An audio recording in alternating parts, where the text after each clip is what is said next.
No caso de Vinícius de Moraes, que é o tema do Festival de Artes de vocês, eu posso apontar dois aspectos de grande significação, de grande associação à cultura africana.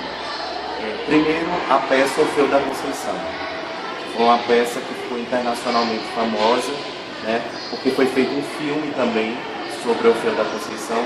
Vinícius de Moraes vai adaptar o mito grego de Orfeu, que é o deus da música, para a realidade do mundo carioca, uma favela carioca. E ele vai fazer uma peça que vai ser ensinada no Teatro Municipal do Rio de Janeiro só por atores negros, um grupo de atores negros. Então isso vai revolucionar completamente a história do teatro brasileiro. Também nós podemos apontar as composições de samba do Vinícius de Moraes em parceria com o Baden Powell.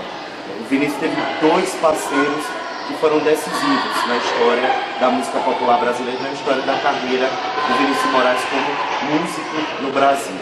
O Tom Jobim, que é a parte mais clássica da composição de Vinícius de Moraes, é a parte mais clássica, é a parte que vai unir o clássico ao popular, é a parte mais erudita da composição, tanto do Antônio Carlos Jobim quanto do Vinícius de Moraes, e a parceria com o Baden Powell, que foi responsável pela composição dos chamados afro-sambas, em que o Baden tinha uma origem totalmente diferente do Vinícius de Moraes, porque o Baden tem uma origem no povo, nas classes periféricas, nas favelas, nos subúrbios do Rio de Janeiro, e ele vai trazer toda a identidade da cultura africana para a poesia branca do Vinícius de Moraes. Então essa parceria vai fazer com que, depois de algum tempo, o Vinícius se considere o branco mais negro do Brasil.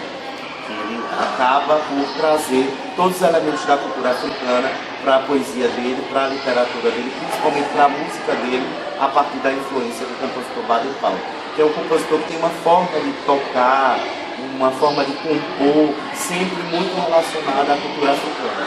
E o Vinícius vai absorver isso e os dois vão fazer toda uma história dentro da música popular brasileira através dos chamados afro-sambas, que são sambas que absorvem profundamente a cultura africana. Eis que o samba já é um gênero associado à tradição africana. A literatura brasileira, ela começa a assumir a condição racial do negro, e da mestiçagem, do caboclo, a partir do modernismo. Então, se você observar bem, a literatura do século XIX é uma literatura ainda muito preconceituosa, muito baseada na visão determinista de supremacia da raça branca. É aquela literatura que tenta a todo custo branquear as raças. Então você vai ter um processo de branqueamento do negro em romances como O Mulato, de Aloysio Azevedo, em romances como A Escravizaura, de Bernardo Guimarães. Então, o negro, a condição racial do negro, do mestiço, ela não é assumida. No caso do modernismo, da literatura do século XX, é quando começa a ter cabida na literatura a mestiçagem, a história do negro. Então você tem, como por exemplo, nos romances de Jorge Amado, personagens que são negros, caboclos, mestiços, e que são as personagens protagonistas do texto. Então você começa a ter a verdadeira condição racial do Brasil apontada, caracterizada a partir da literatura do século XX, que é a literatura modernista. Mesmo com Castro Alves, ainda não existe assim. Mesmo com Castro Alves, você tem uma exceção no século XIX.